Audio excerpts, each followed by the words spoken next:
How bad the bubble algae actually is. Saran wrap my tank. Get a chance to take a look. Alright guys, we are officially in trouble with the 145 gallon tank. Because when I look at the tank today, I noticed one of the Monty actually bleached out. The other one's looking a little bit pale as well, but this one is totally bleached. As long as there's no algae growing on it, we may still be okay, but that may be it. Now, to be fair, I have not looked at the tank for like the whole last week because we're preparing for Leon's first birthday. He's right here. I'm watching her prepare for it.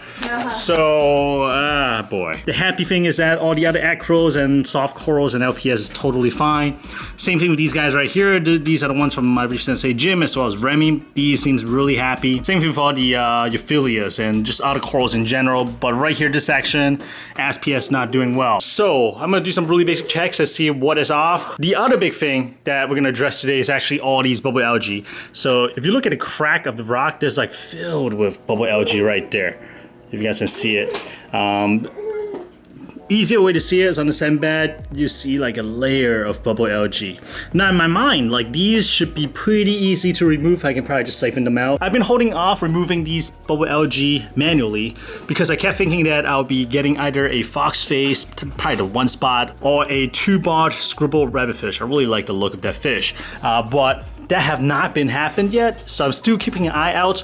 But today I feel like enough is enough. Let's go ahead, roll up the sleeves and start manually removing all these bubble algae. So today my goal was to manually remove as much of these bubble algae as I could, and then start mounting all these frags onto the actual rock structure, and also to figure out what is off to cause the bleaching happening right here. Okay, the first thing and probably the easiest thing that I'm gonna check is the salinity. Let's take a look and temperature.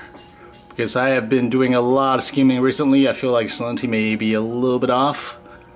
Oh, actually it's not bad. It's actually 34.8, 34.9. So this is fine. Temperature 78.9, so everything is fine. So I guess now we're gonna check the other things. That includes alkalinity, which I have the Alkatronic for. And also phosphate and nitrate. That's the two other things that may cause something like this from happening. But because the other test is a little bit more involved, I'm gonna go ahead and try to remove the bubble algae and also mount some of the frags first. I just want to show you how bad the bubble algae actually is. I'm looking at it from top down right now. They're all in all these little crevices. I'll do the best I can. I mainly want to target the place where I want to kind of mount the SPS. So I'll target those and then try to siphon them up from the sand bed as well, and we'll go from there. My ideal solution is to introduce a fish that will mow them down, namely the foxface, rabbitfish, and maybe even like a self-intent, which I believe is gonna be too big for this tank, so I'm kind of crossing them off the list. But in terms of chemical, I understand that Vibrance also works, although it takes maybe like 6 to 8 weeks for it to work. Gonna go slow and build it up. But I really don't want to go the chemical route until I try like manual removal with adding a fish. I'm gonna manually remove as much of the bubble algae as I could today, and then I'm gonna try really hard to hunt down either a 2-bar rabbitfish or a 1-spot foxface, because I'm pretty partial towards those fish based on aesthetic. So we'll see how it goes. I love eating fish. 你要影咩啊？影我即係 close up 講嘅。So here I'm using the metal tongue to pull out all the bubble algae. Metal is probably not the best, but hey, that's all I got right now. So in reef keeping, one big no-no seems to be bursting bubble algae, because it is claimed that as it bursts the bubble algae, they release a spore in the water column and spread the bubble algae even more. Then you're asking, hey man, inappropriate reefer, then why are you like bursting all these bubble algae? Because recently I read that somebody claimed otherwise, that they do not actually spread by the spore, but by other methods. So it's a big myth.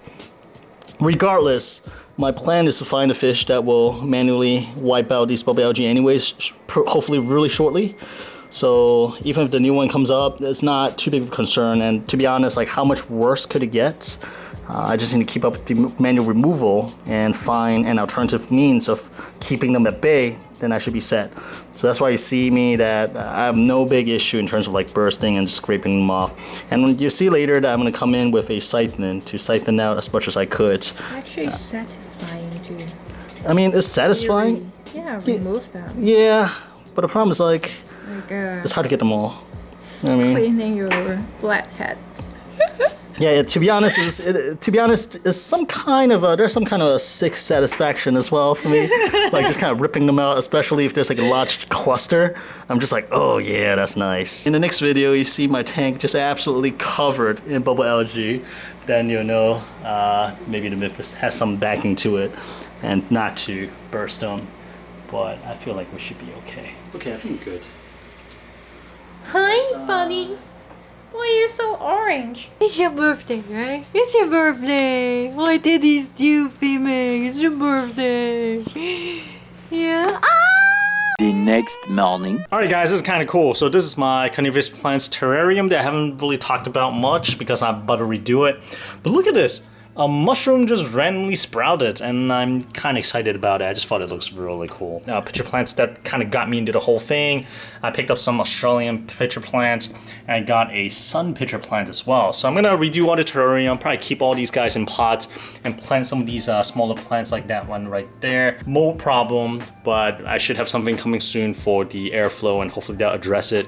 But I'm gonna completely redo the terrarium. But anyways, this is a Reef Aquarium channel, so let's actually talk about the Reef Aquarium. So one of the big problems I've been having with this tank as well as the mangrove tank is that they do get cloudy every 2 or 3 weeks or so. They keep going through the cycle, and I've been trying to identify what it is. Is something spawning, or is it really the cleaners using certain aerosol products around the tank when they clean the house every 3 weeks, and that's causing this little bacteria bloom. As we know, we don't want to use aerosol products around the tank.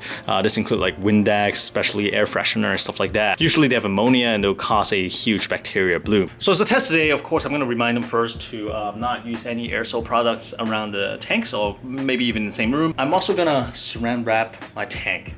It's going to be short, probably about 4 or 5 hours, so I feel like the tank should be okay, even with saran wrap over the top, because it's gonna impede the gas exchange. But again, it's gonna be like about 4 or 5 hours. All right guys, I got a tank armored up, ready to go. I shrink wrap maybe like half of it. That is a little bit closer to my outer furniture. In that corner is nothing there, so I decided to just leave that little area open. Should be okay. And at the bottom, I put the panels up just to block, again, any accidental spray that goes that way. And I think like one of the potential entry points is actually this guy right here. I got this really cool 3D art piece from Tuan's Tattoo in Australia, and it's a glass panel. So I'm thinking if it's really cleaning product that got into the tank, it could be like, oh, Windex, and then wipe.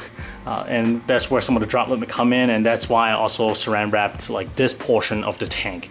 But again, I'm slightly worried about like gas exchange. That's why I kind of left the back right portion open, because there's really nothing to clean over there, so we should be okay. Like I mentioned before, this is an experiment. We'll see again whether this tank turned cloudy in a week or two, and hopefully this will rule out whether it's cleaning products that got into the tank. Wish us luck, guys. 2 days later. Alright guys, we're shaking things up a little bit. As you guys know, I was having a bacteria bloom issue with the mangrove tank. It has for the most part subsided. What's remained is on the glass. The water is totally clear.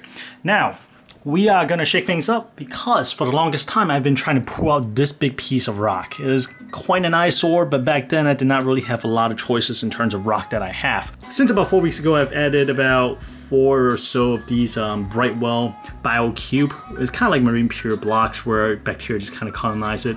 So I feel like it has a decent amount of time to get some bacteria to grow on it. So today, since I'm getting ready to do one more water change to combat the whole bacteria blooming issue, I figure now is a good chance to actually pull out this large chunk of rock. Because imagine this, if I just kind of pull this rock out, I can kind of see right through the tank and I can add so much more dimension to this tank. But this is going to cause some instability, which I already have with the tank anyways. So I figure let's just kind of pull the band-aid off and we'll just get everything in one shot. Tricky thing is that I do have some stuff growing on this piece of rock, including the blue zinnias or Staphylococcus, I can't pronounce it. And also another Carnivorous I really want to save, which is the palm tree Carnivorous. Oh man, this... Okay, I forgot how large this piece actually is. This is actually a ton of rock. But gotta go. Here we go. Alright guys, so we are once again outside with hammer and chisel, and I'm gonna break up this rock a little bit. Lots of Bristol worms in here, so I don't want to spend my time doing this too much.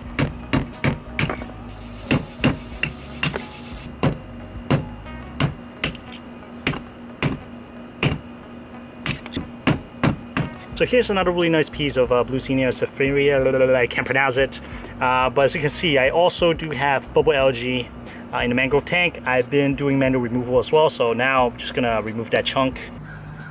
And here's one of my prized pieces right here. This is the palm tree mackerel, and that's the only bit left. So I'm making sure that we save this.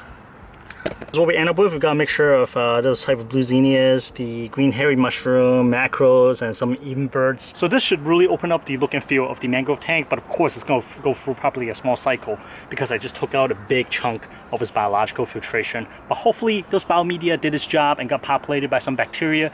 We will see. We will find out probably in 2 or 3 weeks. More moments later. Here we got Emily pretending to work hard. Hey, check this out. You see that? It's like a random mushroom that grew. All right, let's get to the tank update. All right, so like I mentioned earlier in this video, the tank has pretty much all cleared up. It's kind of hard to imagine beginning of the week the tank was cloudy from bacteria bloom, but as you can see all the way to the back, and it is pretty clear. I actually just tossed in some floss and some carbon just to kind of polish the water a little bit to make sure it's absolutely crystal clear. So in the back, you'll see that I actually scrape off a section because I want to keep the back completely black versus encrusted with Carolina algae. I just feel like with a black background, it just shows off the corals a little bit better. I would prefer all clear and just do backlit, but since that is not an option for this tank, at least I did not go for it. I want to at least keep the black background as black and as clean as possible to kind of make the corals and the fish pop. Let's zoom in a little bit closer to look at the rock work. Beginning of the video, I was trying to take out as much of the bubble algae as possible, and I think we've accomplished that. So the rock looks pretty much clear, at least from what I could see from top and the front. Now, if I look a little bit more closer to like within the crevices of the rock here and there, I'll still see, like for example, right there, I still see little collections of bubble algae, but that's okay. I can absolutely get to those, no problem. It's just a matter of manual labor. And if you actually look on the sand bed, it's actually a lot better than what we started out with, and they were really easy to siphon out. Even though I kind of siphoned out some of the sand as well, but hey, I mean, it's a trade-off. I am still on the hunt for a fish that will eat bubble algae. It's a toss-up between the 2-Barred Rabbitfish or the One Spot Foxface. I want those two fish because the One Spot is one of the smallest foxface / rabbitfish in the family, and it seems relatively reef safe, meaning that they don't absolutely go after your zoas. The 2-Barred though, I really like the look. However, there has been reports saying that the 2-Barred Rabbitfish has gone after zoas, especially if they're hungry and not super well fed. They may start snacking on the zoas and potentially LPS as well. So there's a little bit more risk involved, but in terms of aesthetic, I do like the rabbitfish a little bit better. But either way, we're gonna see what pops up locally or online first, and we'll see which one we go for. Manual removal for bubble algae is just kind of like a temporary measure because who knows how long I can keep up with this. So ideally, I should have a fish in the tank that will help take down all these bubble algae. In terms of fish, the other thing I've been thinking about is what other fish can I add to this tank? That is actually one of the FAQ of this tank that a lot of people ask. It's like, hey, when are you gonna add more fish? So besides either the foxface or the rabbitfish, there are a couple other fish on my mind.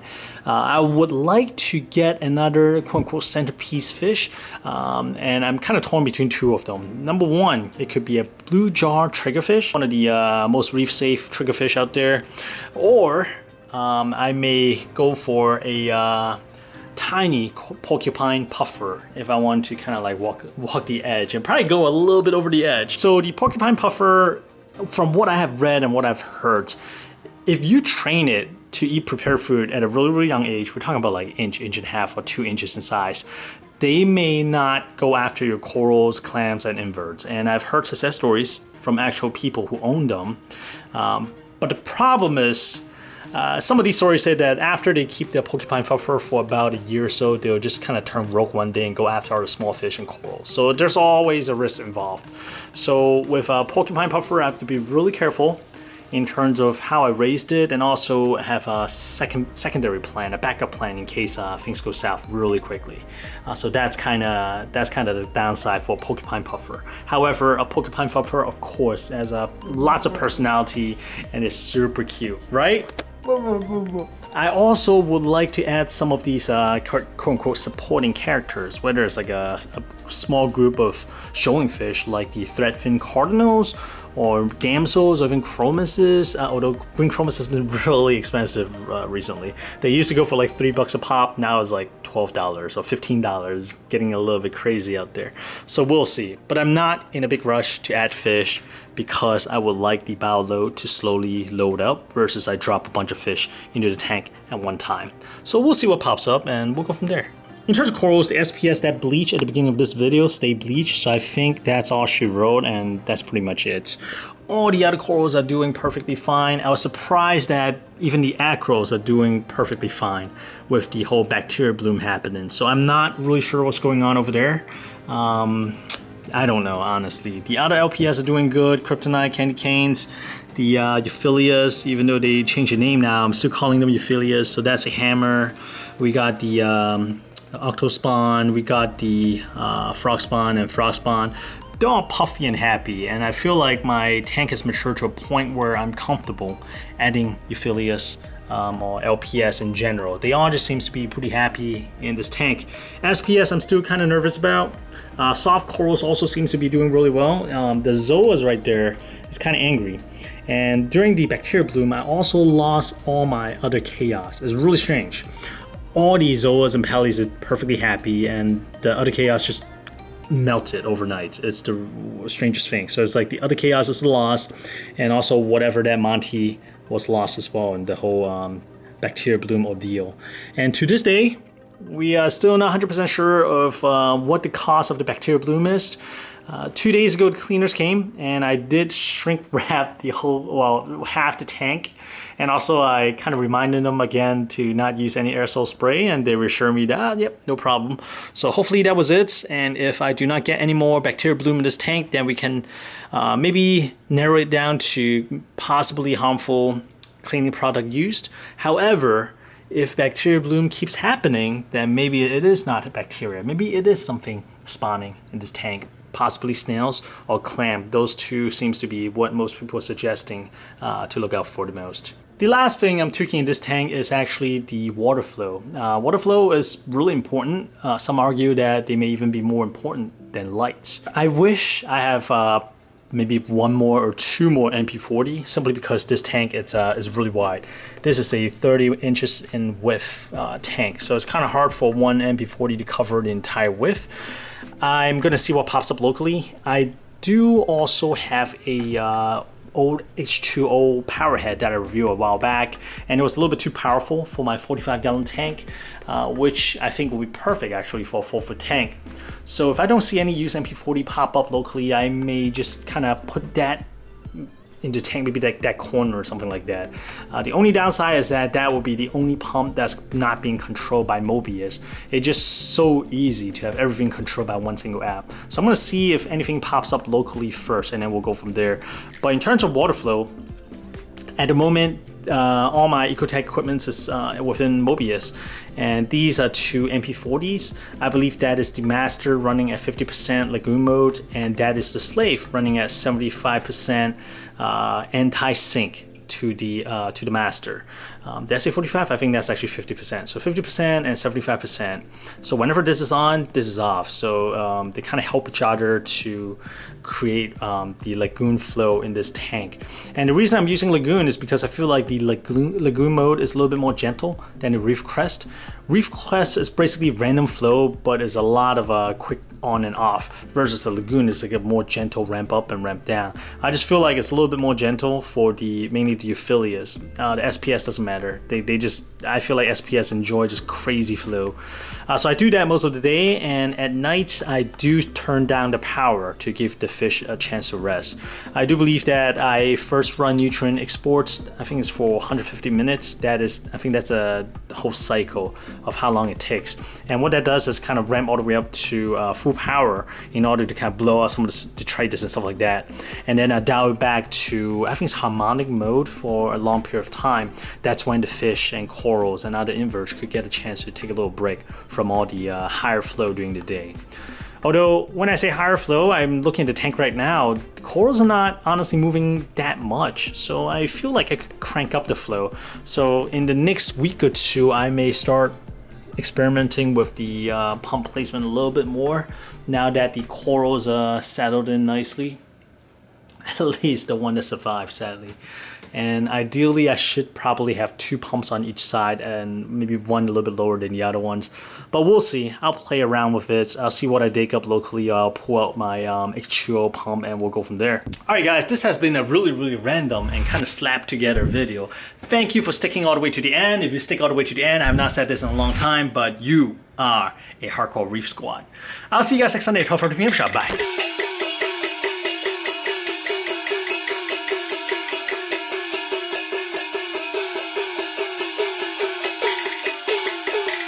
Pull out all the bubble algae.